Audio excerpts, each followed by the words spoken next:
And welcome, Beatrice. Thank you, Addie. I'm so excited to be here. Yay. Welcome. So, welcome to the AdDiTude Lounge, where we live life through the magic of doing what we love. I always say that it's important to balance your life, and it's important to have hobbies and purposes, because there are research studies that show that you could live a better life, a more fruitful life, if you're involved in things that make you happy. And also I just read something that said, and I think it might have been in the Harvard Business article or something, that it said that having a hobby and something that, in particular, something that makes you happy, makes you a better employee, like somewhere else. Nice. You know what I mean? Yeah. Probably because of the balance that you then have. Yeah. Absolutely. So introduce yourself. Okay. So I'm Beatriz Sanabria Messina. I love it. Now you know why I didn't want to say that. I feel like I might have not done it any justice. So, Thank you. yes, I know, you and I know each other. Yes. We've worked with each other. I'm now retired. You're not. But one thing I've always admired about you is the amount of things that you're involved in. And, there's always this say about, what is it? You can, a jack of all trades, but a master of none. I don't believe that. I feel like all of the things that you're involved in, that you master beautifully. Oh, well, thank you. And I forget all the things that you're involved, but you are a social worker by trade. Yes. You are a counselor as well, and you are also a Zumba instructor. Yes. And of course, the latest, which is this is a couple of years ago, and you started baking cakes and creating art with cakes, to the point that you decided to go and get a certificate in the field of baking, through a culinary arts program. Yes. Correct. And I find that just amazing, because you just recently told me that you stopped some of what you were doing just to be able to accomplish that, which I think is interesting, because in my last episode with Demetrius, we were talking about things that, that helps us make better people, or helps us maybe balance our lives better, and that is focus. And I felt like you took a few steps back and says, I need to focus on this, because I really love what I'm doing. Yeah. And that's something that I struggle with. And when you were first talking about hobbies, the first thing that came to mind was I have maybe too many, and I have stopped myself from incorporating more hobbies. So I'm very mindful, I think, of like, okay, stop. Like, yes, I would like to do that, but not yet. And a good example of that is, yes, the baking. That's, a hobby of mine. Zumba, which I've been teaching ever since 2018. And the latest, for about 3.5 years now, I've been learning to play the violin. That's right. I discovered after I picked that as my instrument that it's the most difficult instrument to learn. Of course, I had to go for that, but that's not why I picked it. It just happens to be that. But I have found myself saying, "Oh, I would love to go into this." For example, photography, or dancing, specifically flamenco dancing. Oh, okay. And I have had to say to myself, no, like, you cannot do this right now. Not maybe, but when you retire, that will be great to incorporate. Right. So I think that idea of focus is really, really important, to pick, a couple of things, and, whether it be a hobby or you take it, in a different direction or whatever, but just, do them well and concentrate. Right. For example, I have people that I play with that I know that also play an instrument, not one instrument, several instruments. And I'm like, wow, like, how do you do that? I'm like, I just remind myself and I say, no, like, just stick with the violin. And if you could be, a quarter as good as, the people that I admire, I will be super happy. Yeah. But not that I intend to do other instruments, but when I see the other people do it, I'm like, wow, that's amazing. And then I say to myself, no, just stick with the one. Like, if you could do that really, really well, like, you should be extremely happy with yourself. Right.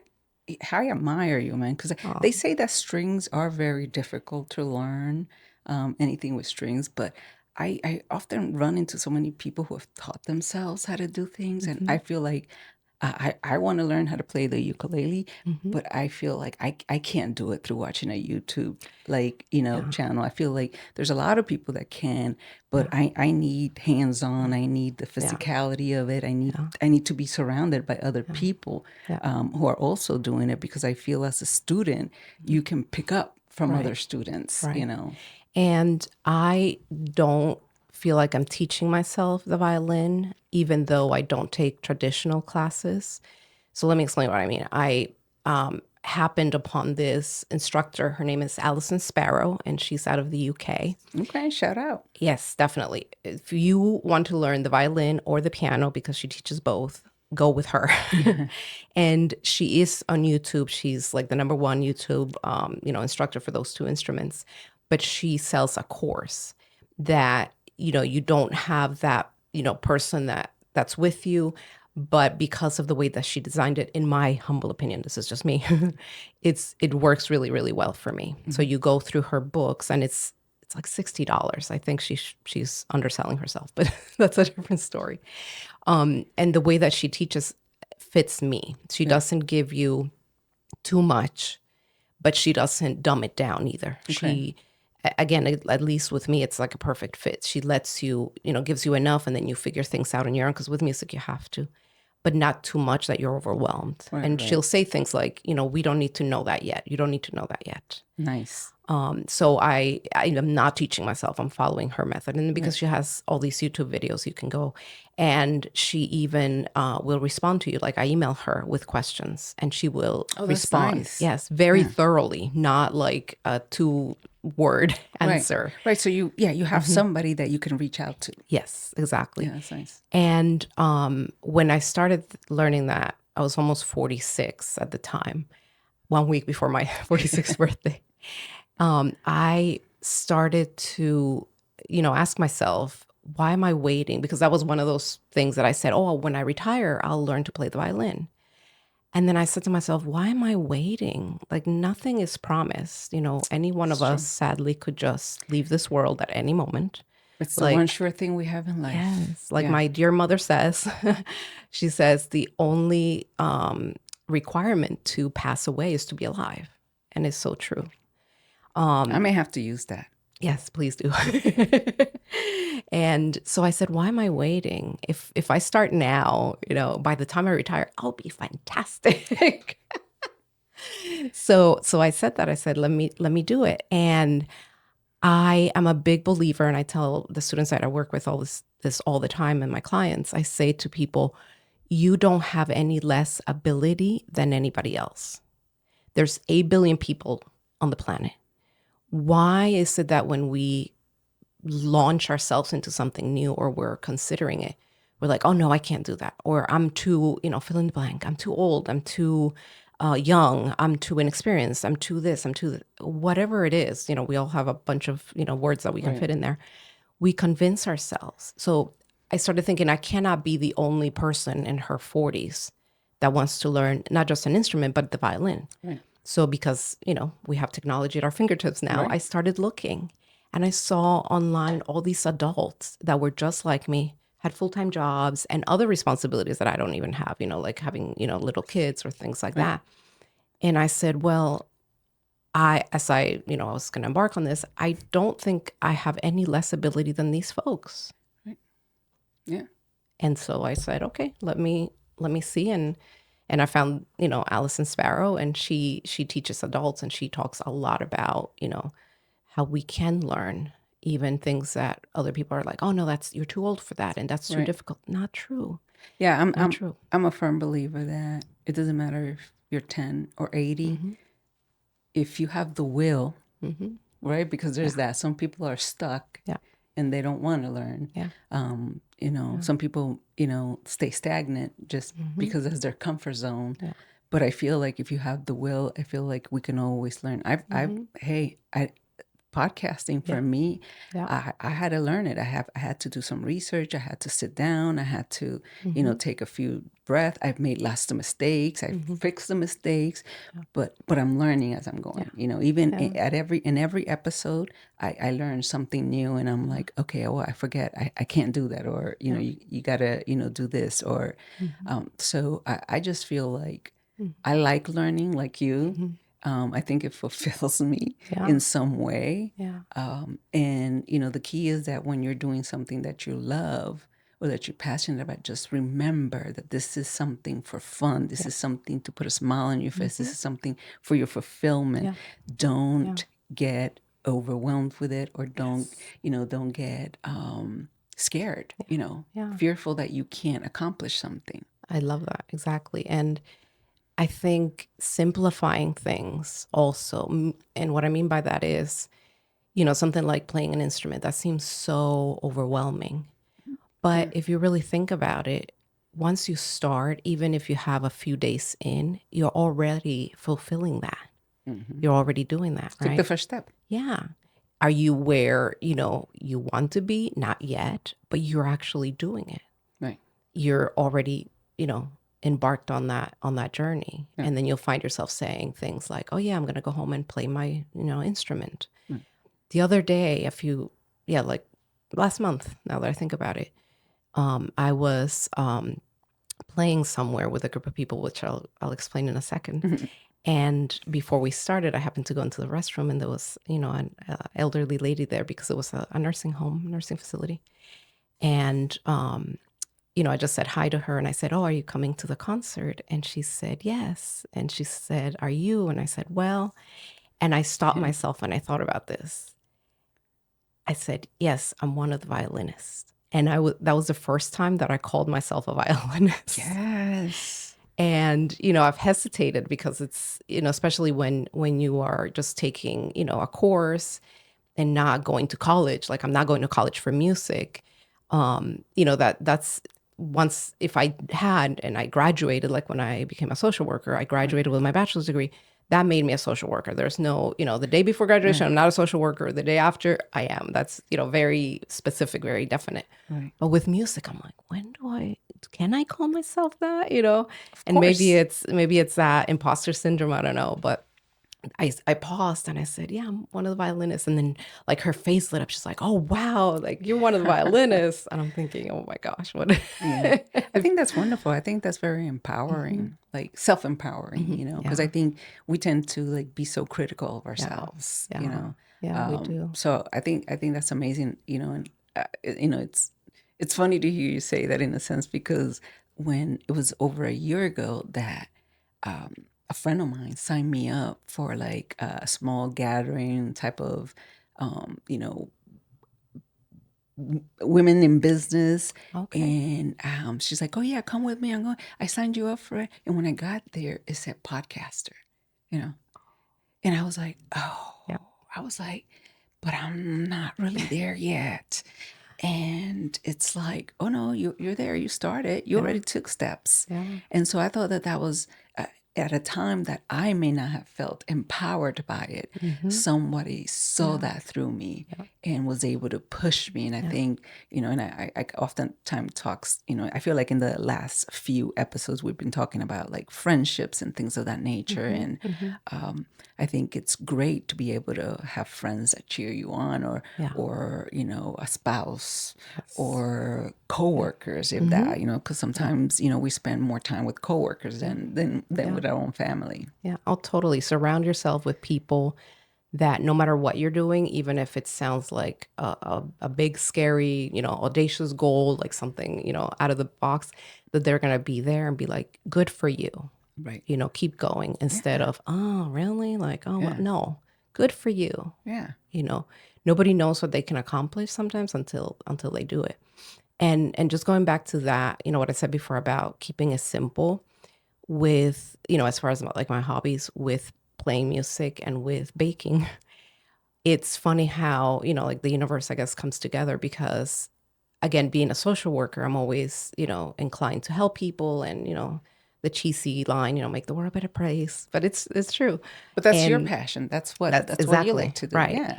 And with baking and music, as I was embarking on those things for self-fulfillment, I always thought, but I want to also, make other people happy with this. So how can I do that? So with the music, I happened across this group, this orchestra that I have now been in for a little over 2 years, I believe. That's amazing. It is amazing that as a student of the violin, I can say that I'm in an orchestra. So, and it's called the Really Terrible Orchestra of Bethlehem. check us out. Shout out. Yes. Yeah. And it's a group of individuals that either were in music before. There's a lot of music teachers in that group, or they were musicians, in the past, or they were not. They just picked up an instrument like myself a couple of years ago. And we do not take ourselves very seriously, obviously. But, and they were right here in Bethlehem. Yeah. And they're very welcoming. Anybody that has an instrument and a music stand and can read music can join. Yeah. So and what do we do? We practice every week, and then we play concerts throughout the year at mainly nursing homes. And now we started to do some public concerts. Right. So I have, we just got done in December with our Christmas concerts. And at the last concert, which I should say I did really well because I did not get lost in any of the pieces. And I think I played very well. Yes, at the last concert, but hey, it's okay. I just, had a moment. I said, wow, I am doing exactly what I wanted to do, which is, play an instrument, play the violin, and make people happy. Right. In a very simple way. Did it take 20 years? No. I'm like, this is amazing. Yeah. And the same thing with baking. Even when I, 2 years ago, when I just first started. Yeah, I remember. And made simple cakes, like I would give them to friends, like you. And I was like, oh, wow, I just made that person happy. And it didn't matter that I just started. Yeah. I mean, obviously it had to be edible, but, nobody was like, well, it doesn't look like this one or it doesn't look like that. No, people were just happy. And I'm like, wow, like I'm doing what I wanted to do. Yeah. Is it where I want to be? Not yet, but I'm accomplishing that. Right. And it's amazing. So you don't have to, say, well, when I get to this level in this, or when I get to that level, that's when I'll, make people happy, or that's when I'll give back. And like, no, you could just find ways to do it now, Right, right. Mm-hmm. Yeah, kind of like, don't give up. Don't sell yourself short. Mm-hmm. Take that first step, because you're not going to know until you do that. Exactly. Take that first step. It's scary, but take it anyway. Yeah. Take that leap. Exactly. And especially with music, I thought about this before I started, and I've kept thinking about this. We always hear about, people playing an instrument, others saying, oh, you're so talented, right? And a lot of times, granted, people start their instrument education, their music education very young. Mm-hmm. So I started to think, I said, well, even those young people, nobody is born knowing anything. Right.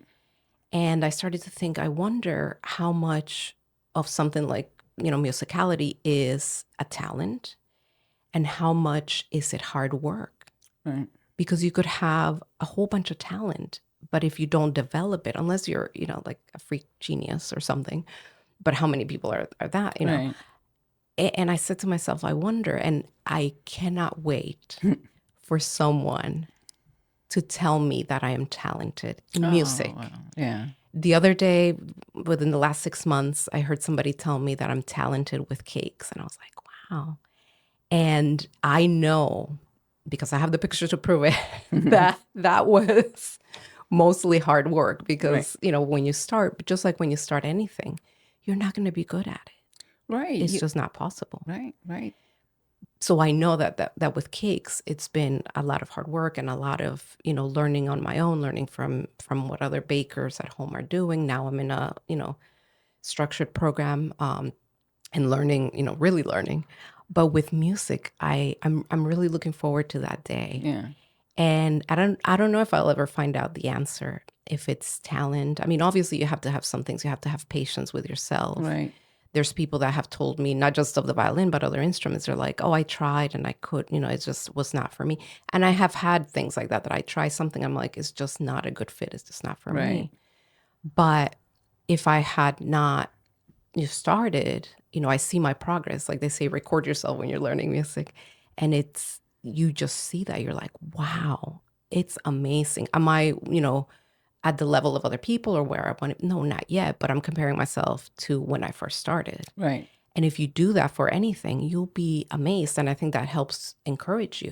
You're like, wow, I learned this much in, whatever, 6 months or 3 months or 3 years. What can I accomplish if I don't give up, if I continue? Right? That consistency. Like, my teacher, Allison, says, you should rehearse or practice every single day and be very specific with it. Practicing music is not just going through songs. Correct. You have to, okay, this part of this song is messing with me. So I'm going to practice that for the next few days. And like she says, you practice it 50 times. And then you do another 50. And then after that, you do another 50. Right. That's really, practicing. Yeah. And practice, it's something that we actually use in all our lives. Even like the first time you cooked, like, the more you practice, the better you get at it. Exactly. And, the more I do podcasting, I'm hoping the better I get at it. Yeah. And, there's something to be said about not giving up, though. There's something to be said about that, because I think sometimes we get so overwhelmed or easily to say, okay, I'm done, And so patience, like you said, is important in this process. Now, I know you, when did you graduate? In the summer. So it's a 3-semester program, fall that just ended, spring, and then summer. 25 credits. Oh, that's amazing. So you're going to throw like a little bash to celebrate? Sure. Yeah. Yes. Well, this year I'm turning 50. Ooh, so in the summer, because I'm a summer baby. So there's that of course you're invited to. Why, thank you. Yeah. And it's going to be fabulous 50s because, I'm extra, as the young people say. So everybody has to dress up. Well, I mean, you don't have to. You will be let in if you don't. But I strongly encourage people to dress up as if it was, 1950. Oh, okay. So it's going to be like the 50s kind of thing? Yeah. Oh, okay. Fabulous So cool. 50. That's the theme. All right. Yes. Yeah. I get it. Okay. Yeah. Oh, I'm going to have to start picking out an outfit, though. Yes. Just so I can be, ready. Yes. Yeah. Oh, my goodness. Wow. Yeah, I'm so one you're going of to bake your those- own cake? Yes. Oh, definitely. I have yet to design it, but definitely making my own cake. Yeah. And I'm one of those, I guess, weird people that, I say my age. I think it's something to be proud of. Absolutely. Right now I'm 49 years young. This year I turned 50. And I just think it's funny. It's not like you're going to look at me and be like, oh, I thought you were 15. Like, obviously not. Right. Do I like it when people think I'm younger? Of course, we all do. But I'm really proud of, of my age and what I have accomplished. I had an epiphany and a life change at 40. So I feel like my life restarted at 40. Like I restarted my life at 40. It's never too late. Never too late. It really... never too late. Never too late to go to college. Nope. Never too late to learn an instrument. Never too late to learn how to cook something. Yeah. It's just like I say, it's that aspect of wanting, desiring, you know. Yeah, and how much time are you going to put into it? Are you going to make it part of your routine? Just like anything, like exercise, are you going to say like, oh, well, I want to exercise more? Like, no, have the SMART goals, be specific, be measurable, all that stuff. Make it part of your routine. Right. If you want to do something, what is stopping you? Because so many times, and I tell this to my students all the time and my clients, a lot of times we stop ourselves. Either we have that internal voice of doubt, or we hear it from outside and we just accept it. Like, oh yeah, that's not possible. Right. And we stop like, who says, did you even try? I have a new thing that I say that I don't seek advice from people who don't walk in my shoes. Mm-hmm. Because oftentimes I think we have to be careful who we're asking for advice and who we're asking. They may be in a totally like different zone than you are, They may be going through stuff. So, and here's the thing, they're only going to give you advice based on their experience. Mm-hmm. Exactly. That is so true. One, that just made me think about my husband, one of my, inspirations. He's an immigrant from the Dominican Republic. And when he came here, he wanted to pursue a master's degree. And he did not speak English. And he spoke to other people here. And he said, okay, I have a bachelor's degree. I want to have a master's degree. And as he tells me, everybody that he spoke to, they said things like, that's not possible. That's not for us. That's too hard. That's too expensive. Go get a job, work. Yes. Yeah. And that's where they left it. That's where they were at. You're absolutely right. Yeah, yeah. But he's so inspiring. He's not the type of person to just be like, oh, okay. It was like, no, like other people have done this. Correct. You don't have to accept the norm. Exactly. And he dug and he dug and he dug. And, you know, he has a master's degree and, you know, his own practice today. Very That's successful. why don't accept the norm. Be a trailblazer. Yes. You know what I mean? Exactly. You know, don't let anybody, you know, dim your light. Exactly. That way, you know.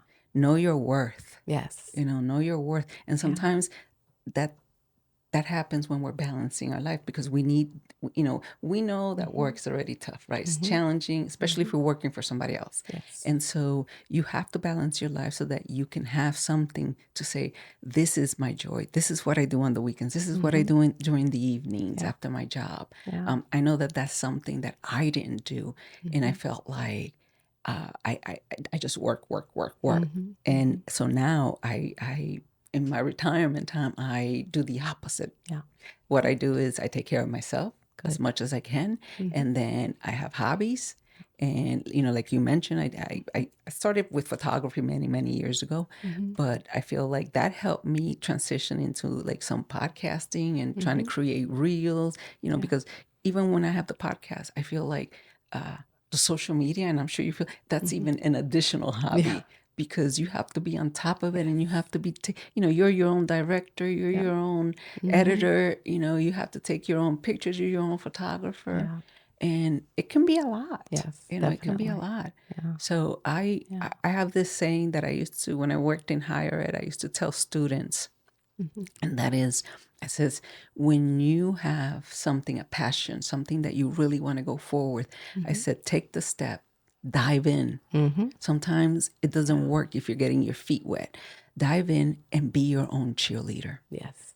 Yeah. You know, we sometimes we just can't count on other people because life is happening with other people. Yeah. But you have to know your worth so that you can be your own cheerleader and says, here we go. Okay, wait. Yeah. You know, I had a bad day, but you know what? Let me snap out of it because now I'm going to go play the violin. Yeah, exactly. Or now I'm going to go bake a cake. Yeah. You know, or now I'm going to go do an episode, you know, at a podcast. Yeah. You know? Yeah. Or if you don't have that, and I see that a lot, you know, in being a therapist, being a social worker, of people that don't have a support system. You know, that's one of the classic questions. You know, tell them, you know, when we're doing the biopsychosocial, tell me who your support system is. And sometimes people look at you with a blank stare, like you're looking at it like me. I'm it. So I tell, you know, those students and those clients, I say to them, look for people that you don't even know that can inspire you. Correct. You know, go, you know, you don't even have to read a whole book nowadays. Just, you know, Google somebody or Google, you know, inspirational stories or what have you. And when you dig into, especially, I think very sometimes successful people that we don't know their stories, when you really dig in, you're like, oh, yeah, they're known for this and they're known for that. Right. But look into their story. How long did they have to work at whatever it is that they did or came up with to be successful? And then you're like, oh, my God. Right. What if they had given up? Right. You know, so look for that in, you know, people that you don't know and famous people or what have you, wherever you need the inspiration, just get it from there. If you don't have, you know, people, and then of course work to have those people in your life. Look for those individuals, like we said before, that are going to be like, good, you know, you go do you, you know, and are going to encourage you. But in the meantime, look for those inspirational, you know, stories, because there's a lot out there. There is. Everybody has a story to tell, you know. Yeah. It's just that sometimes people don't want to tell it. Sometimes people, you know, may not be comfortable with their own story, you know. Right. But I feel like once people get comfortable, you should go and tell your story, because your story could inspire somebody else. Definitely.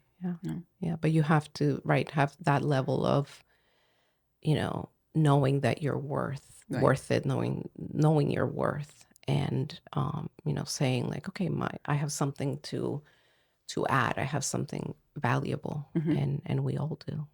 Yeah. I talk about also like, and I think people are lacking, and you're a social worker, you're a therapist, so I want to mention this about boundaries, because boundaries, I think, also helps us move forward. I think we kind of don't give boundaries the benefit of the doubt, in the sense that I think we say, oh yeah, I have boundaries, but I'm like, okay, what are they? And then it's like, you could probably, well, I'm not going to let nobody disrespect me. Well, I'm not. Well, it's, yes, okay, but it's more than that. Right. And I feel like everybody should be tapping into what really boundaries mean to you. What are you willing to accept from people? What are you not willing to accept? And I feel like if you sit down and start writing that, and then, dissect it, or separate it into different columns for it to make sense to you, that you could end up writing 2 pages when you thought you only had maybe 2 boundaries. Because we don't talk about them. We just say, oh, we have them, but we don't, every year we don't talk about them. And I feel like that's something we need to do, because the world out there is really tough. There's people going through all sorts of things. And sometimes what they're going through, especially if somebody's close to you, it can be projected onto you. Yeah. Oh, that's a whole, rabbit hole, right? We have boundaries with other people, but boundaries with ourselves is also very, very important. Like you said, what are you going to accept? What are you going to do or not do? Right. Emotionally, physically, all these things. It could be something as simple as, I'm not going to work after I have left work, to I'm not going to take on other people's, feelings. Right. If somebody feels, this way or that way, I'm not going to let that feeling be, pushed upon me. That's your feeling and you own that. Correct. Not me. That's a boundary as well. So boundaries is, such a vast, topic. Yeah. Not just, no, I can't do that, or what have you. But it's a vast topic. Yeah, no, I don't, my last episode, I keep using the word participate, but it's like, no, yeah, I don't do that. I don't, I don't want to talk about other people. No, I'm busy. That's why I have hobbies, and that's why I have things to do, because I want to live a fruitful life. I want to be able to have a carefree life, in the sense that I'm not wishing any bad on nobody, and I'm just minding my business. I keep going, doing what I need to do for me. And I think there are people out there that need to start doing that, and start thinking about that. So that, because, this is an opportunity that we have here in this world. And like we said, there is one sure thing, right? That we at some point will not be here. Right? Whoever's watching, whoever's listening, you'll not be here. Yeah. I'm not going to be here. Like, what we don't know is when it's going to happen. And so it's, we should use all this time to say, what do I want to accomplish? What makes me happy? What puts a smile on my face? Hey, is it going to a Broadway show? Go.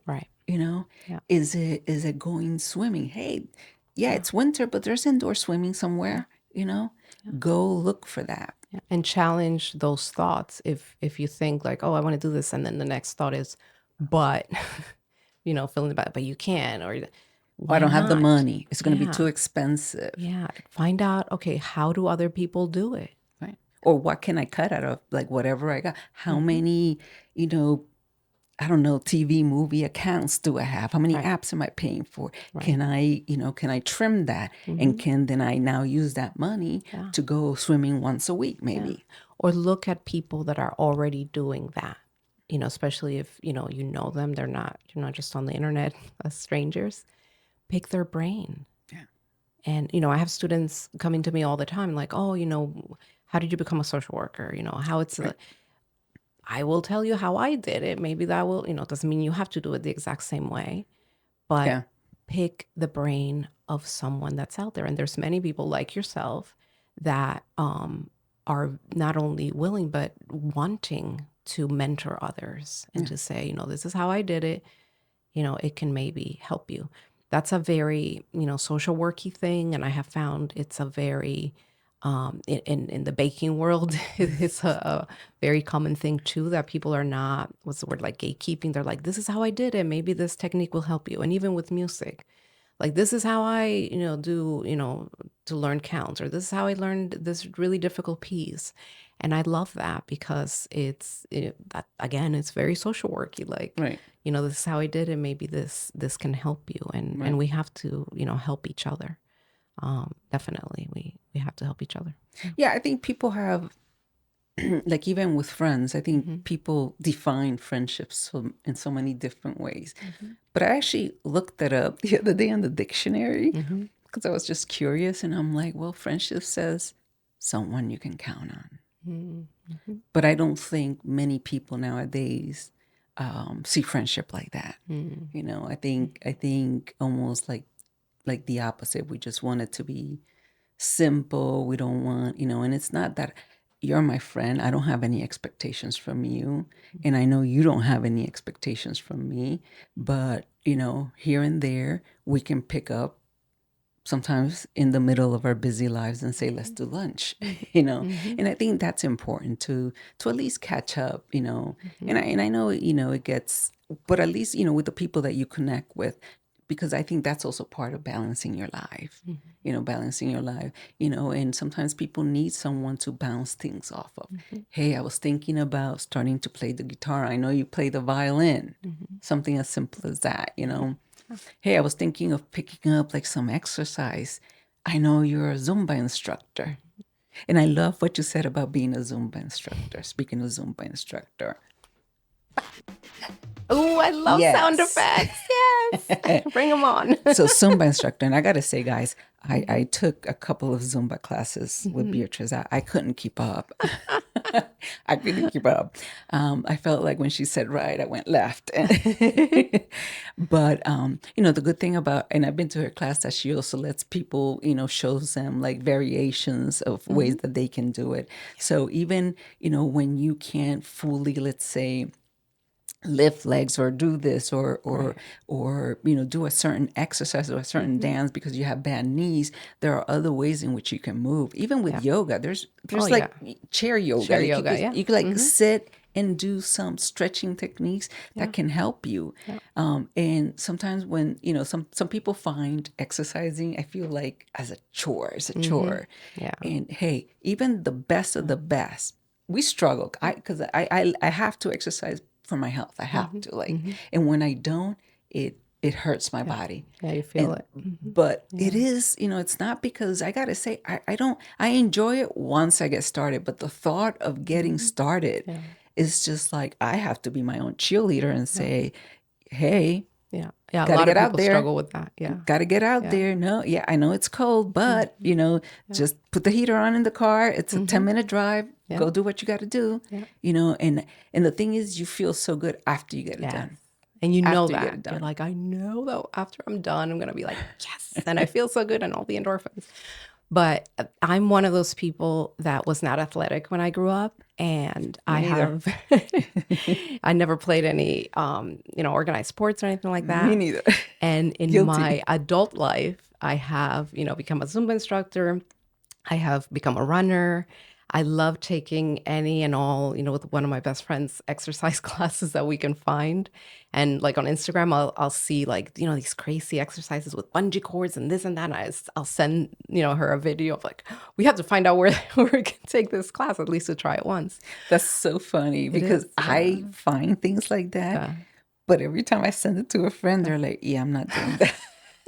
No, this friend is, the opposite. She's like, oh yeah, but it's funny because I think it's funny. Especially when people say that, and a lot of people are intimidated with exercise classes, but like you said, I feel like you showed up, you already won, because you're not, just sitting in the couch. I do not care. And I don't think any other, instructor does either. If I'm going right and you go left, you're moving. And I tell my students, it doesn't matter. Everybody's at a different level. You might have an injury. Somebody else might have 50 or 60 or 70 pounds extra on their body. So no, they can't move like the person that, only has 10 extra pounds on their body. We are all at different levels. The fact that you're moving, you already won. Even if you just step in place because that move was too hard or you had to take a little bit back, The calories do not care. The Right. endorphins do not care. Your brain doesn't care. It doesn't know, like, oh, you did that twice instead of 3 times. Right. It does not matter. So that's one of those other things that I think we stop ourselves. It's like, just go. So you didn't do it like this person? Oh, well, you did it. You were there. Did you participate? Yes. So you're winning. Right. And I'm going to go back in the past, many, many years ago. I used to weigh 230 pounds. And I have, of course, like, done the yo-yo effect, yo-yo, the up and down. down, right? What everybody goes Right. through, yeah. But at one point I had lost like 100 pounds or 90 to 100 pounds. And I remember, even, now I remember when I first got started with exercise and I was at 230 pounds, I could only do the exercise bike for 10 minutes. So again, look at your own story for inspiration. Right. Look at yourself. Right. And say, okay, for example, for me, if I had said to myself, oh my gosh, I can only do 10 minutes. Well, this isn't working, obviously. How am I going to get anywhere with 10 minutes? Right. And I had stopped. I would never have, changed my health and my life for the better. Right. Yeah. And now I'm a Zumba instructor that other people, because I do go crazy, people, it's okay. But I have gotten to that, Yeah. And you don't have to do that. But if I had given up, I would have never, again, changed my life and become a Zumba instructor. Right. I think, kind of tying that with like, sometimes you feel embarrassed, people. Like I was the same way. I was very heavy and I feel like after like being diagnosed with cancer and then surviving it, I was like, I have to take better care of myself. And one of the things that sometimes just like, I feel like it's difficult to absorb is like, why do we go to doctors? Why was I not told that, being X amount of heavy or having X amount of excess weight on your body can damage your knees? I once asked a doctor that, and the answer I got was, well, we want people to come back. Oh my gosh. And I'm like, what are you saying? Well, they sometimes, get offended. Wow. Because, we're talking about their weight. And so they don't want to come back. And I'm like, but is the answer to not tell people Right.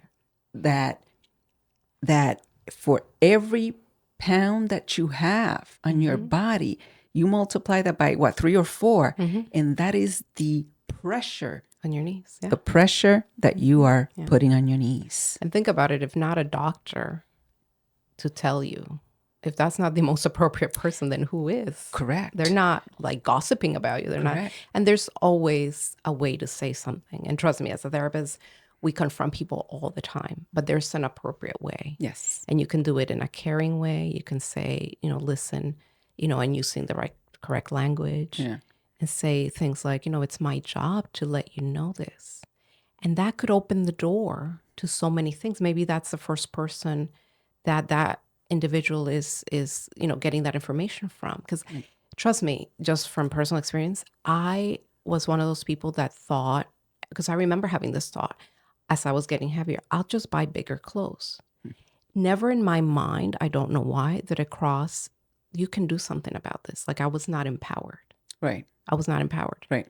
Until I ran across somebody that had lost a bunch of weight and they're like, that you can do this. And it sounds like silly, like how could you not know that? But I didn't. Yeah. Yeah. Sometimes I think in life we just take it as it is and we're just, well, this is what it's supposed to be. Not only with, things like that, but in relationships and in, in jobs and all that. Like this is just, I just have to accept this. Yeah. And it's not. It's you not. can take control. Yeah. I feel like, just like you, I also had that up and down yo-yo effect. I kind of, I've always, I felt like I've known since I was younger that, it's important to be healthier, because you could be thin and not healthy. Yeah. Definitely. You could be thin and not healthy. Yep. And honestly, I'm a example of that. A year ago, in 2024, I just gained 30 pounds. So I was 30 pounds less. a year ago, but it was very unhealthy. And it wasn't that I was trying to lose weight. I had some conditions that I kept going back to healthcare providers and complained for a year and a half. And, oh, it's this. Oh, it's that. Oh, no, it's this. It's almost like trial and error. Everything's trial and error. And then finally, you know, I ended up hospitalized, malnourished. It was like horrible, the worst I've ever felt. But if you would have seen me, I was very thin, but I wasn't healthy. Right. I was not healthy at all. Or strong, right? I was not strong. Oh my not goodness. strong or fit. No, because that allowed me to, I had lost muscle. Yep. Yeah. And Like, that's so important. I've learned. Drastically. Yeah. It was Especially like as scary. women. Yeah. Yes. As women, we age, we have to really, get into strength training, which is what I'm trying to do now. Me too. So strength training is good because it builds your muscle. And honestly, it's not like you have to go and lift 100 pounds or 50 pounds or even 25. Honestly, you can start with 2 pounds.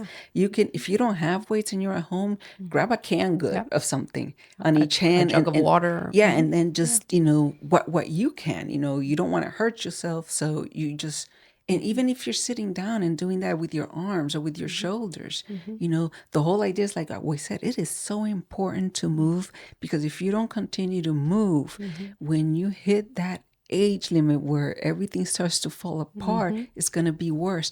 And I'm trying to prevent that right now with all the conditions that I have going on. And I'm trying to prevent that because I want to be able to walk by the time I'm 65, you know?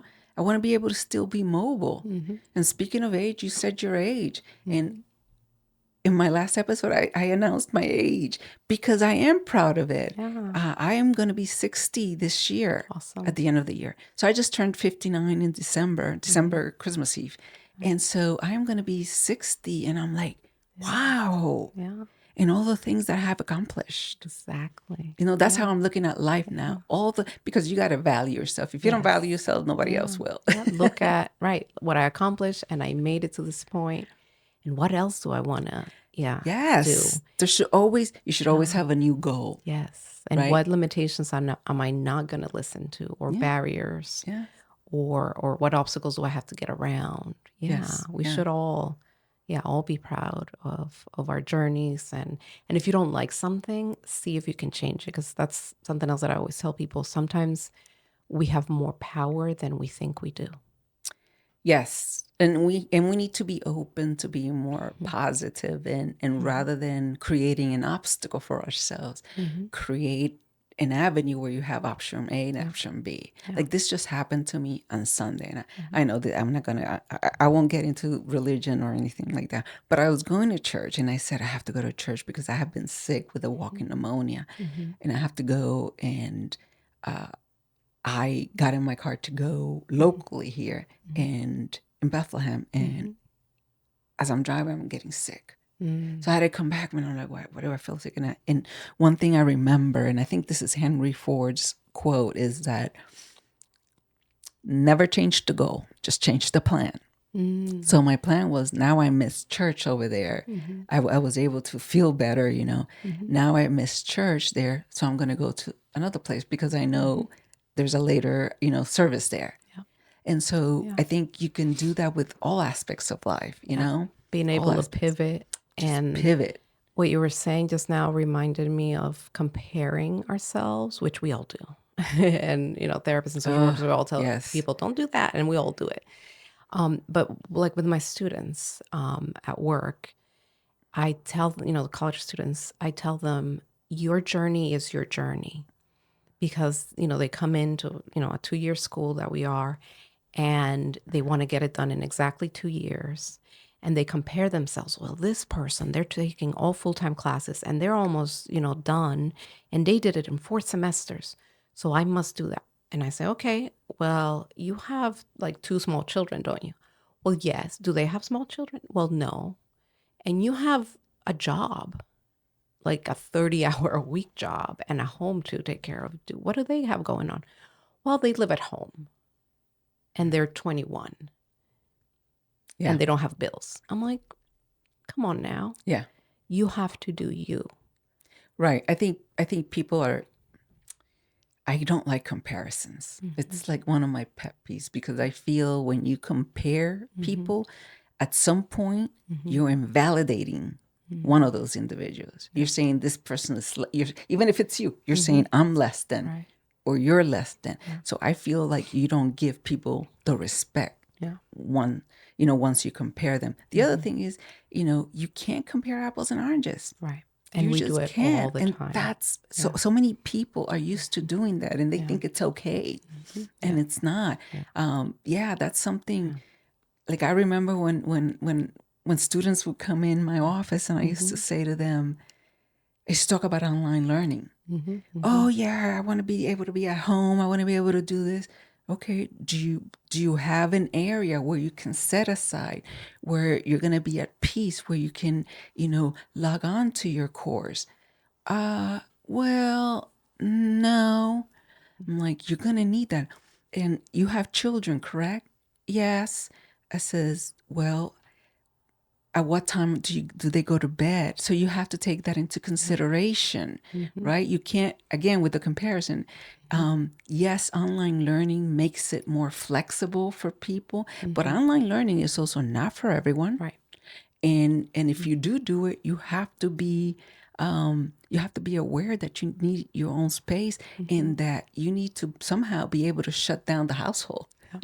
I think that goes into researching what you're getting into, right? It sounds nice, but the reality of it is different. Correct. I see that with students, that maybe want to be a nurse. And sometimes, just take that as an example.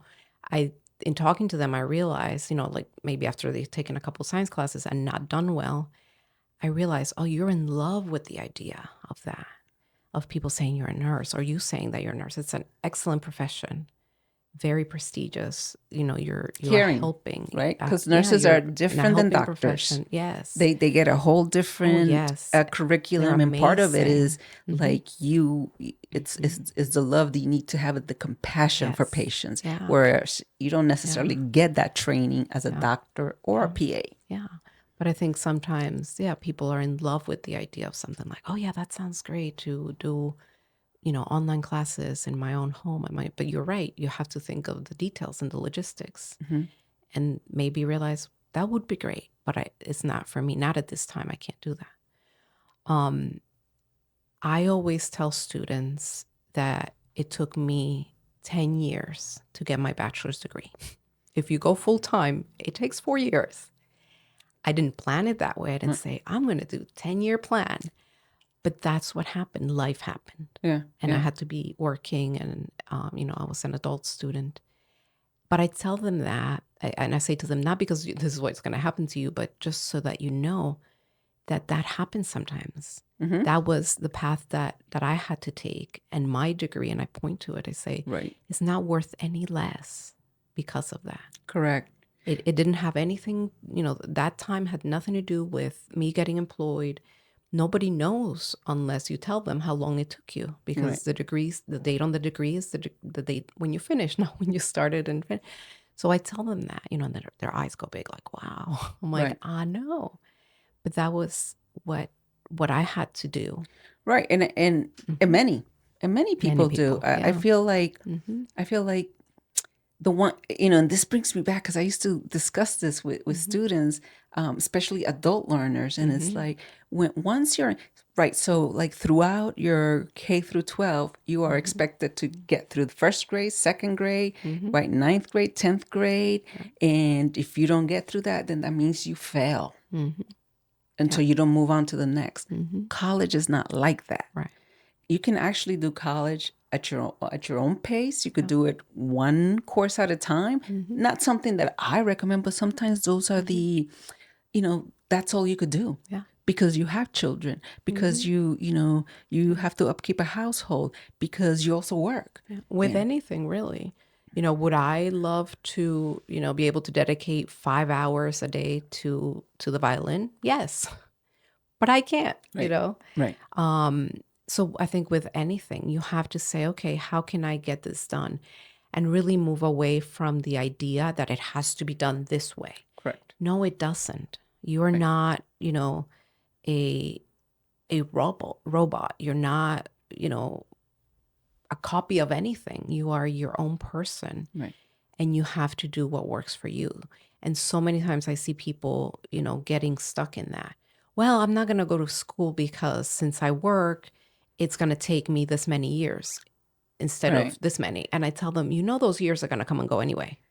Exactly. So 10 years, let's say it takes you 10 years. You blink. Yeah. And 10 years pass from by. now, do you want to look back and be like, wow, look at what I did with that time. Even though I had this going on and that going on, did it take me a little bit longer? Yeah, but look at what I accomplished. Or do you want to say, oh my gosh, if only I had started 10 years ago. Yeah, it was 10, but 10 years came and went anyway. I would have been done with this goal, whatever the goal it is. Yeah. Like 10 years, I found out from my violin instructor, that's how long it takes to learn everything about the violin. Huh? And then after that, you just keep improving and getting better and better and better. So I have 3.5 years. I just, I have like 7 years to go. There you go. Till I can hit that mark and be like, and my goal obviously is to keep learning, keep with it. But to say, I think I have learned everything that I need to learn, and now it's just continuing to improve. Yeah. But that time's gonna come and go anyway. Right. And then 3 years ago, you were like, oh, wow, I'm going to start this process. And look at you now. You're like, yo, I'm 3 years down. And now I only got 7. And I know I'm going to blink and 3 more are going to pass by that quickly. Exactly. Because we all know that, we don't have to tell anybody that how quickly time flies. Yeah. And again, especially when you look at your own success and you look at where you were with whatever goal, whether that's, healthier lifestyle or weight or learning something, look at your progress. Take a picture or write in a journal and then look back at it or record yourself. And that's how you can encourage yourself and be like, wow, like when I tell you that the first time I played a piece on the violin that, I was following this course and it was, a piece that I knew that I had heard on the radio, it gave me chills. I was like, oh my gosh, I just created, I didn't write the song, but I'm like, this is a song that I've heard. And I just, with this instrument, made that same sound come out. It was amazing. Yay! Thank you. Oh, all my fans. It was amazing. So as a counselor and a therapist and a social worker, I always tell students and clients, I or anybody else can tell you like, yeah, we could be a great cheerleader, but I don't really know you, especially if it's, in the first sessions. Right. And I can tell you that, but I don't really, know you, but I can get to know you and really, really, believe it and be sincere.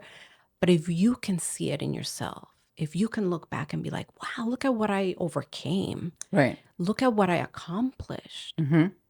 There's nothing like that. And if you because you're seeing it yourself. Yeah, if you like log on to Instagram or Facebook, you see like, okay, so people who work out, some of them be posting their pictures. Look at me 2 years ago. Look at all these muscles I grew now. Like that's the kind of stuff we're talking about, whether it's a picture or whether you wrote a journal, you're writing on a journal, or whether you're just doing like just body movements of some sort.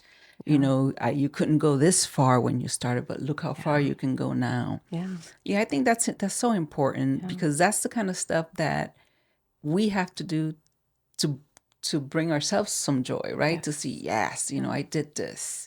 And the power of not yet. I don't know how to do that yet. Did I know how to play the songs on the violin 3.5 years ago? No, but I said not yet. And I think that really sets you up to say, I am going to accomplish this. And it is possible. Not yet, because I need more, we're all at different levels on everything, right? Yeah. Right now, I'm at a, different level than I was 3.5 years ago. Right. But there's, a gazillion other levels. I can take any one of those pieces and say, wow, just look at it. The other day I looked at something. I was like, oh my God, I think I know the notes, but whoa, it looked very intimidating. And what can I say to myself? Okay, I don't know how to play this yet. There is a way. Yeah. This is not impossible. Yeah.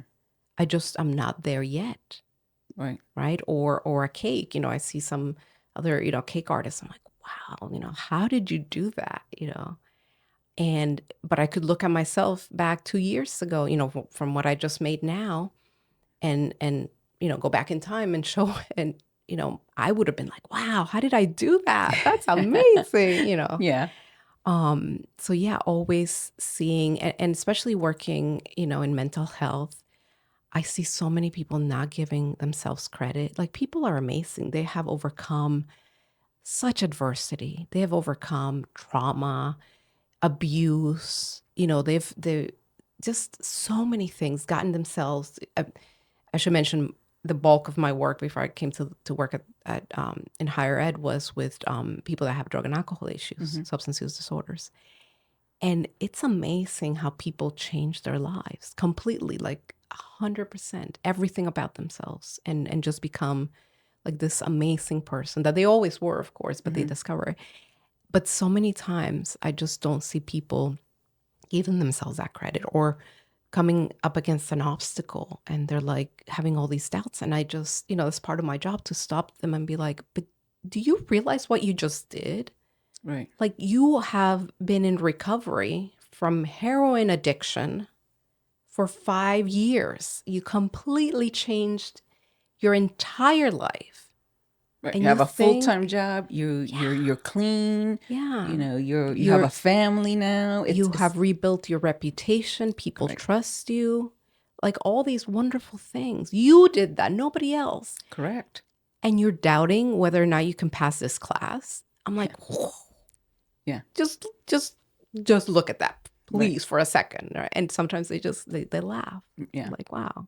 One of the things I used to tell students about classes and when they were fearful, I says, the moment your class starts, you will know if you're kind of getting it or not. And that is the moment you say, I'm not getting it. That's when you go for a tutor. Yeah. Don't wait till the course is halfway through or 3/4 through, because then you will not have time to make up that, the challenges that you've had. Yeah. You don't have to do anything alone, school or anything else. Yeah. And also, you're not the only person to have struggled with that. Correct. With whatever it is, school, or you're learning something else, or, whatever it is, you're not the only person to have struggled with that. So think, okay, where do other people that are struggling with this go? Whether it's in your, in that school, in your neighborhood, in your area, in your state. Like, I cannot be the only one. Again, there's 8 billion people on the planet. Correct. So just think, I cannot be the only one. Yeah. Or even with self-doubt, right? Well, I can't do this. Really? Out of 8 billion people, you are telling me that you are so special that you're going to be the only one that can't do this? Like, come on now. Yeah. Or out of the, however millions of people, like, that learn an instrument as an adult, whatever that number is, you're telling me that out of those millions or billions of people, you cannot do it. Really. It's kind of silly when you think about it that way. And what they don't know is that those people who are thriving at, let's say, mathematics or sciences, they're thriving because they're in science labs getting help. Yeah, exactly. They think the honor students, right? I mean, that's like one myth I used to tell students. No, go to that learning lab, go to the reading lab. They can help you. Go get a tutor. Oh, well, then people know that I need help. Oh, God. And I'm like, but then they'll know. We all need are help. they saying that about the honor students? Because half of the students in there they have honors. Yeah, we all need help. So it's like, don't look at help as an obstacle, but rather is, how can I get things done better? How can I better myself? Rather than getting a C, I could get a B if I get myself into that, lab. Rather than getting a B, I may be able to get an A. Exactly. And so it's like, believe in yourself, and know that you can do things. And also, yes, can we fail at things? Absolutely. But guess what? Failing is not necessarily a negative.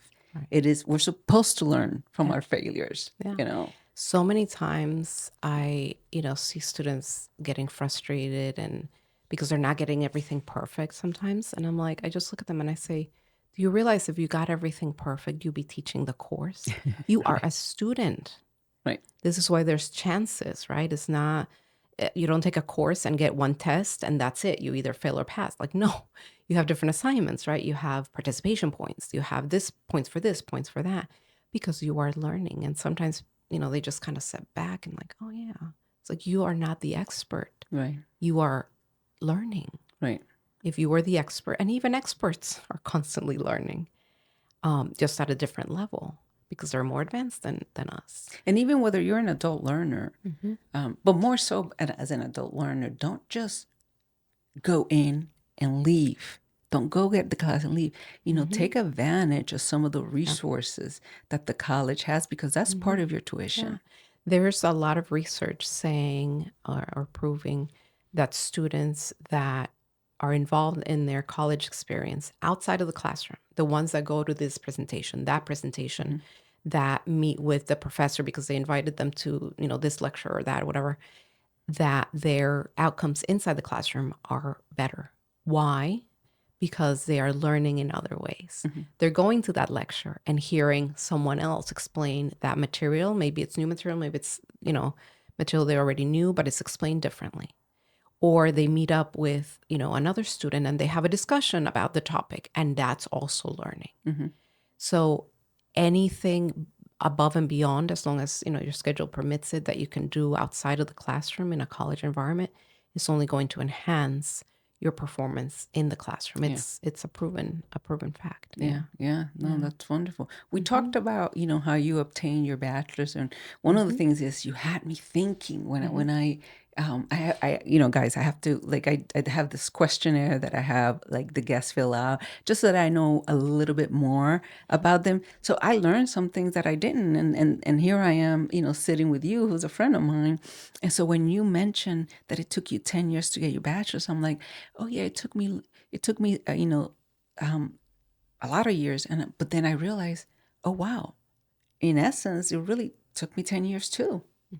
Because I graduated from high school in 84, right? And I went to college right away. Unfortunately, my parents were in the middle of a divorce.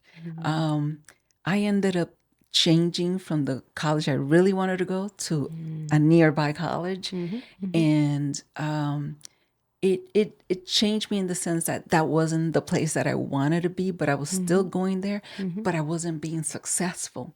So I ended up dropping out. And then I went to work, and then I would take a class here and there because I'm like, I still know I want to do this. And then I stopped taking class information. I was like, oh, what about me? I'm like, did it take me? I know it took me X amount of years, but that's because if I count from the time I went to, when I went straight after high school, but then it wasn't working out. So I dropped out. I went to work full time, but I always had this feeling. It's like, I want a degree. I need it, And what I decided to do after working for the judicial system several years, I'm like, I'm going to quit my job. And as an adult. Wow. And I'm going to go to college full time. Nice. And that's what I did. And then I went to a community college first. I did what I needed to do there. But while I was there, even as an adult student, I took advantage of plays. I took advantage of clubs and organizations because, like we've discussed, like when you're around other people and when you're around like-minded people who are who have the same interests, it's just amazing. I think you get more fulfilled in life because you understand each other and you respect each other because you like similar things or you're working towards similar goals. And you learn so much from other people. Yes. So in essence, I went from there and then transferred to Kutztown and finished my bachelor's at Kutztown. But to the point that I, even as an adult learner, I was at Kutztown and I joined a sorority. Nice. I did it very non-traditionally. And I think that a lot of my sorority sisters aren't even aware. They're like, how come you're much older than us? I don't understand. Can you tell us a story? And somehow we always shift because we're in the middle of like maybe a gathering or a weekend out at the beach or something. So maybe hopefully they'll hear it now. This is the reason as an adult learner, I went back because I I felt that degree was going to fulfill me, And then later on, I went and finished my master's for the same reasons. I felt I needed to prove to myself, is this something that I could do? Yeah. And of course, we always try to enhance our resume, right? And so for you, talk about a little bit about, we already know it took you 10 years to do your bachelor's. Like, what led you to say, now I want a master's, Yeah. and I need to go work on the field? Sure. So, very long story, but I'll make it short. I graduated in '94 from high school, and I did not Oh my know. God, so when I graduated from Yeah. college, you guys, yeah, that makes sense. I didn't know what I wanted to do, but I started going to the community college and taking, like one class here, one class there. A couple reasons for that. One is it really intimidated me to think of a 4-year, school. And especially far away. My mother and I had come to this country from the beautiful, wonderful, magical land of Costa Rica. Whenever anybody asks you where you're from, you should always preface it with that, even if it's just down the street. And I love it. I love it. So we had already traveled a lot, and we came to Allentown, Pennsylvania in 1988. Anyway, I did high school here, and I didn't know what I wanted to do. So I didn't, just want to go into something. I was like, I don't know. And I'm intimidated by these four-year colleges. So started taking, English and art and this and that. And then a couple years, after I was doing that, I really started to think. I said, like, what do I really want to do with my life here? Like, let's get serious about this. And I'm very dramatic. So I thought, of course, of my death. Oh my goodness. Of course, I just went right there. And I said, when I die, hopefully many, many years from now, and people are gathered at my funeral talking about me, what do I want them to say? Like, do I want them to say, oh, yeah, she had like all these houses and all these cars and she made all this money? Or do I want them to say, wow, she, it sounds very sappy, but, she really helped people and she, at least left the world a little better than she found it. I was like, yeah, I want that. I want to, make a difference somehow. And then I said to myself, what is the career that, has that all written all over it? I said, social work, of course. So that was one of the reasons that I picked social work. And the other is, kind of more personal. Basically seeing the struggle my grandparents had, especially my grandmother and my mother back in Costa Rica. My grandparents were very, very humble. They were poor. They did not even get to complete grade school. They knew enough, they could read and write, but I don't know what grades they got to, but I know they didn't complete grade school. And they worked very hard to make sure their 3 children, my mother, my aunt, and my uncle, did get their high school education. Back then, that time, that place, this is going back a long time, getting your high school education was a big deal. So they did that, and especially my grandmother. She did everything she could. She washed people's clothes. She made lunches and sold them to construction workers. She ironed for people. She did whatever she could to make sure her children, had that. And they did. They all graduated, high school and had careers and became successful. It's awesome. Yeah. And I said to myself, wow, what a wise woman. She herself did not have the benefit of an education, but she was wise enough to know my children need that. She never experienced it, but she was wise enough to know my kids need that, and I'm going to make sure that they have it. So it's amazing. And then my mother coming here, she fell in love with the United States when she was 20. She came here to visit, and then, she went back home, and she came here with me when she was 42, I believe. I was 12. We moved here, and I saw all the struggles, that she went through. And I said to myself, wow, if my mother had had more help, like from, more social service agencies, more social workers, if my grandparents would have had help from social workers, right? What a difference that could have made. And I said, well, I can't help them, especially my grandparents, they were gone. I can't help them anymore, but maybe I can help other people. So that's the other inspiration. Yeah. And so I, once I knew social work, I attended Lehigh Carbon Community College. They didn't have social work at the time. They had social sciences. So I got my degree there, and I love community colleges. That's why I work at one right now. And from there, I went to Cedar Crest College in Allentown, where I got my bachelor's degree. And that was the degree that meant the most, because that degree made me a social worker. And I remember graduation. It was a beautiful day in May, hot and just gorgeous. And as soon as I walked, past, they gave me the degree, and I walked back and I saw my mother, I just lost it. It was like this buildup of emotion, all the hard work. Because I had, again, been working, as an adult student, all the sacrifices and everything that also she had made. Because you don't just Right. graduate by yourself, especially in the Latino community. The whole family is graduating. Even my grandparents were there, in my heart. And I just lost it. And that made me a social worker. And after that, I went to Marywood. They had advanced standing, meaning that you could get your master's degree in 1 year. So I graduated in May of 2004 from Cedar Crest. In the summer, I started at Marywood, then continued fall. The next spring was my last semester at Marywood, and I graduated again. So in in May I graduated, and then the next May I graduated again because I had advanced standing. I took advantage of that. Some of my credits from Cedar Crest went to my master's degree, and that's how I became a social worker. And then I got into one thing I did was I started volunteering as I was getting my education, and I recommend that to anybody learning anything. For sure.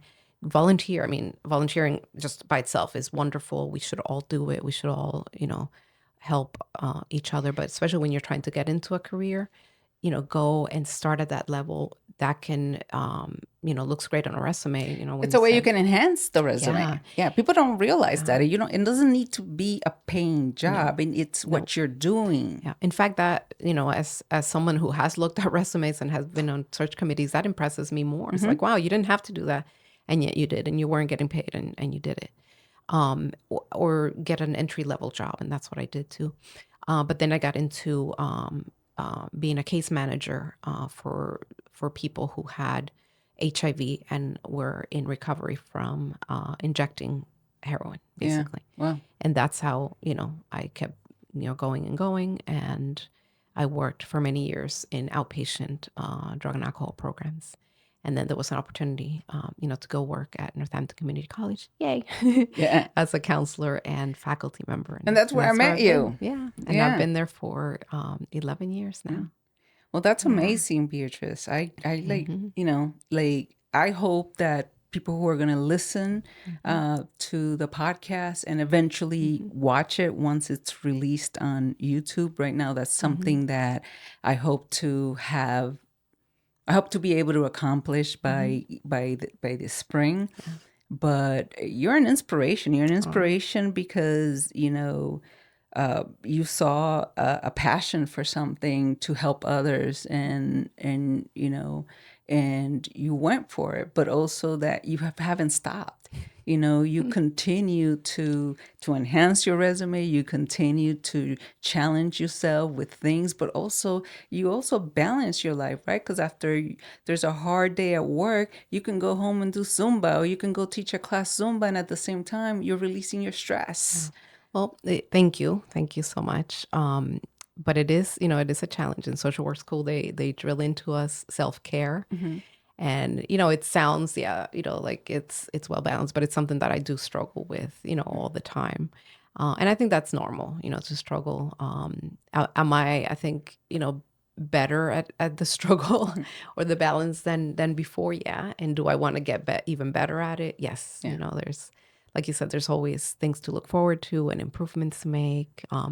But just, being inspired by other people like yourself. I was listening to your other episodes, getting ready for this one, and I'm like, wow, that's like amazing. Just hearing you, how you had your dream of doing this, and you made it a reality. 6 years, we are. Yeah, 6 years later. Yes. Yeah, here we are. You made it happen, and that's why it's so important to, when you have a dream, to say, I have a goal, and when you speak it, the what's the word? Accountability. Like when I first got into running, and I've done one full marathon. My favorite distance is half marathons, but when I was training for when I signed up for my first one, I told people. And then I was like, oh my God, now I have to do it. Right. And I told them, I said, ask me about it as I'm going, because you have to train, ideally for like 15 weeks. Yes. And I said to myself, now that I've spoken it, I have to go through with it. I have to, because I don't want to tell people. And I could have, I could have changed my mind. I could have said, no. But I felt like, no, this really cements it. Like now I have to do it. And I want people to ask me. I want you, my friends, to ask me, how's your training going? When is it again? Tell me about it, and all that. And so when you speak it and you tell other people, it's kind of like, oh, wow, now it's more real. Yeah. So before we end, Yes.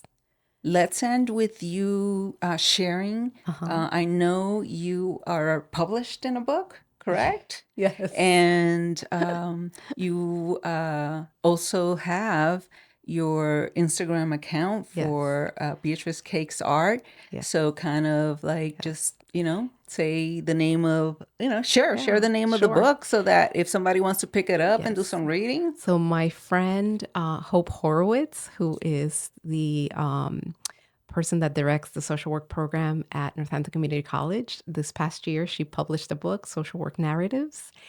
And That's the name of the book, Social Work Narratives. Yes, you can get it on Amazon. And she approached me and asked me if I wanted to be in the book, which is amazing. It's a collection of 21 stories of how 21 individuals became social workers. Oh, that's amazing. Yes. So if you like to hear people's stories, read about what made people pick, in this case, social work specifically as a career, that's a great book. And I was so humbled that she asked me. Yeah. And there's, incredible stories in there of people overcoming challenges and how, they became social workers. And I feel like social work is a superpower. Mm-hmm. And so social workers, we say, this is my superpower. What's yours? Because that's what we do. We help people discover, their superpower. So that's one thing. My Instagram account is Cake Art. So BEA, which is my nickname, Cake Art on Instagram. And I want to put in a couple more plugs. If I can, there's a wonderful organization. It's called Icing Smiles. What they do is they're all over the country, but they match bakers, and it could be a home baker or a more professional baker, with children that are ill, going through some type of treatment, like cancer. Just I think I know where you're going with this, but yeah. Yeah. So they link those children up and their families with bakers to get cakes, like, very fancy, special cakes done, whether it's because they're celebrating ending treatment, getting into remission from something, or a birthday or some other milestone. And, these cakes are luxuries. They're fancy. They're expensive. Right. And I volunteered last year, and they matched me up with someone in December. And I was, lucky enough to make a cake for this young girl who was turning 12. And her mom came and picked up the cake. Oh, that's amazing. So fulfilling to be able to make something for someone. And, just an amazing organization. So Icing Smiles. And I also work with 2 organizations out of Pittsburgh that help immigrants and oftentimes people that are undocumented from the Latino community. One is called Casa San Jose. They're a wonderful organization. They have lots of social services for, like I said, especially undocumented immigrants. And the other one is Ayúdate. They provide mental health services for people in Spanish that maybe don't have insurance. They're also out of Pittsburgh. Okay. And those services, both of those mental health services are done, virtually. But they're 2 wonderful organizations as well. That, that's great. People can look up and, Yeah, thank you for sharing. Yeah, thank you for sharing. I truly appreciate that. Thank you for being on. Thank you for being on the show. Thank you for having me. This is going straight to my head. I told my husband when I left, when I come back, I'm going to be famous because I'm on a podcast. Well, no, thank you so much for everything and for sharing such wonderful stories and for being an inspiration for others. I know that people are going to listen to it. And the way I look at it, even if it's one person that gets to fulfill a dream that, because they heard you and it's like, my job is done. I feel like, you know what I mean? I could I say know the that's same. cliche, but hey, it's one person at a time that we can change minds, one person at a time that we can help people, know their value, know their worth, and also, know that you should just not give up and move forward. So It's thank you. true. No, thank you. I could say the same thing, and pass it on. Yep. If you hear something inspirational, pass it on, or just be kind to someone. Hold the door for somebody. You don't have to go out and change, the world with something big. Just be kind. Just multiply the kindness. And thank you for being an inspiration, for making, this platform, for people like me to just, come and chat about, what we're into. So thank you. And Thank you are also you. an inspiration. I appreciate that. Thank you. Hugs. Hugs. We can't hug because We'll of be all the hugging equipment. afterwards. Yeah. So, well, thank you. So I think this is it. Signing off. Bye.